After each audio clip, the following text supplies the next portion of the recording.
మన గుంటూరుకి వేగా jewellers exciting offers తో April 16న శుభారంభం. Amaravati quantum శకానికి ready అవుతోంది. ఈ నెల 14వ తేదీన దేశంలోనే తొలి క్వాంటమ్ కంప్యూటర్ని ఆవిష్కరించే దిశగా ఏపీ ప్రభుత్వం అడుగులు వేస్తుంది. రెండు ప్రదేశాలని టెంపరీ ప్లేసెస్గా, ఒకటి ఎస్ఆర్ఎం యూనివర్సిటీ, గతంలో మనం అనేక వీడియోలు కూడా చేసాం. ఎస్ఆర్ఎం యూనివర్సిటీలో కానీ వీటిలో కానీ ఈ క్వాంటమ్ కంప్యూటర్స్కి సంబంధించినటువంటి వ్యవస్థలు ఏర్పాటు చేసే అవకాశం ఉందని, అలాగే మేధా టవర్స్లో కూడా టెంపరీ సెటప్ ఒకటి రెడీ అవుతుందని చెప్పి ఇప్పుడు ఎస్ఆర్ఎం యూనివర్సిటీ, మేధా టవర్స్ ఈ రెండింటిలో కూడా సైమల్టేనియస్గా క్వాంటమ్ కంప్యూటర్స్కి కావాల్సినటువంటి వ్యవస్థల్ని ఏర్పాటు చేస్తున్నారు. ఈ నెల 14వ తేదీన ముఖ్యమంత్రి చంద్రబాబు నాయుడు ప్రారంభించబోతుంది. దీనికి సంబంధించినటువంటి ఇన్ఫర్మేషన్ వచ్చింది. జస్ట్ ఒక ఇన్ఫర్మేషన్ కోసం చేసిన గ్రాఫిక్ ఇమేజ్ అనమాట. డ్రగ్ డిస్కవరీకి సంబంధించి, వెదర్ మోడలింగ్కి సంబంధించి, అంటే వాతావరణంలో వచ్చేటువంటి మార్పులు వాటిపైన అధ్యయనానికి సంబంధించి, మందులు తయారు చేసేటువంటి అంశాలపైన పరిశోధనలకు సంబంధించి రెండు రకాల వ్యవస్థల్ని 1Q 1S ఈ రెండు వ్యవస్థలు కూడా ఏర్పాటు అవుతున్నాయి. ఎస్ఆర్ఎం యూనివర్సిటీలో ఒకటి, మేధా టవర్స్లో మరొకటి రెడీ అవుతున్నాయి. అన్ని ఏర్పాట్లు కూడా కంప్లీట్ అయిపోయినాయి. దానికి ఒక ఏపీ క్వాంటమ్ మిషన్ అని చెప్పి ఒక వ్యవస్థను ఏర్పాటు చేసింది ఆంధ్రప్రదేశ్ ప్రభుత్వం. సో ఈ నెల 14వ తేదీన ముఖ్యమంత్రి చంద్రబాబు నాయుడు దీన్ని అధికారికంగా ప్రారంభించబోతున్నారు. అలానే క్వాంటమ్ కంప్యూటర్స్కి సంబంధించినటువంటి వ్యవస్థను ఏర్పాటు చేసే దిశగా అమరావతి క్వాంటమ్ వ్యాలీ ఇక్కడ పనులు జరుగుతూ ఉన్నాయి.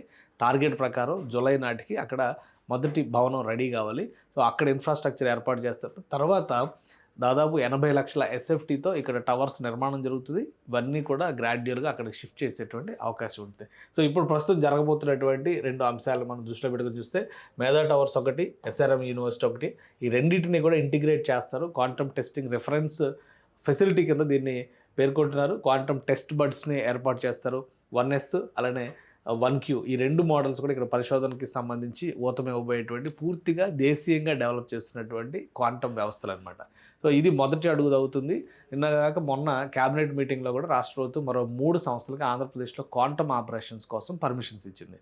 సో ప్రైవేట్ సంస్థలు దాదాపుగా 118 సంస్థలు క్వాంటమ్ రంగంలో పనిచేయడం కోసం ఆంధ్రప్రదేశ్ ప్రభుత్వంతో ఒప్పందం కుదుర్చుకున్నాయి. సో ఫస్ట్ స్టెప్ ఈ టెంపరీ టెస్టింగ్ వెన్యూస్ని డిజైన్ చేసి ఆవిష్కరిస్తున్నారు. Second step permanent వెన్యూలో first G+1 మోడల్లో నిర్మించబోతున్నటువంటి 50,000 ఎస్ఎఫ్టీ ఉండేటువంటి basic quantum valley బిల్డింగ్ని ఆవిష్కరిస్తారు. July August నాటికి ఈ ప్రక్రియ జరిగేటువంటి అవకాశం ఉంది. సో ఇది కనుక కంప్లీట్ అయితే కనుక ఆంధ్రప్రదేశ్ డీప్ టెక్నాలజీ రంగంలో ఒక కీలకమైనటువంటి అడుగు వేసినటువంటి రాష్ట్రంగా నిలుస్తుంది.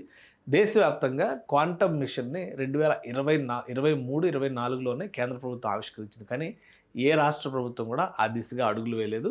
ఏపీలో కూటమి ప్రభుత్వం గెలిచిన వెంటనే ఈ క్వాంటమ్ మిషన్ని ప్రత్యేకమైనటువంటి వెసులుబాటుగా తీసుకుంది. ఆ స్ఫూర్తితోనే అమరావతిలో ఒక పూర్తి స్థాయి వ్యాలీని డెవలప్ చేసేటువంటి ప్రణాళికని ఏపీ ప్రభుత్వం తీసుకుంది. సో ఫ్యూచర్ టెక్నాలజీస్ విషయంలో రాబోయేటువంటి రోజుల్లో టెక్నికల్ చేంజెస్ ఏం జరగబోతున్నాయి అనేటువంటి వాటిపైన అధ్యయనాలకి, పరిశోధనలకి క్వాంటమ్ వ్యాలీ ఒక అద్భుతమైనటువంటి పురోగమన కేంద్రంగా మారేటువంటి అవకాశం ఉంది. ఈ నెల 14వ తేదీన ఏపీ సీఎం చంద్రబాబు నాయుడు స్వయంగా వీటిని ప్రారంభిస్తారు.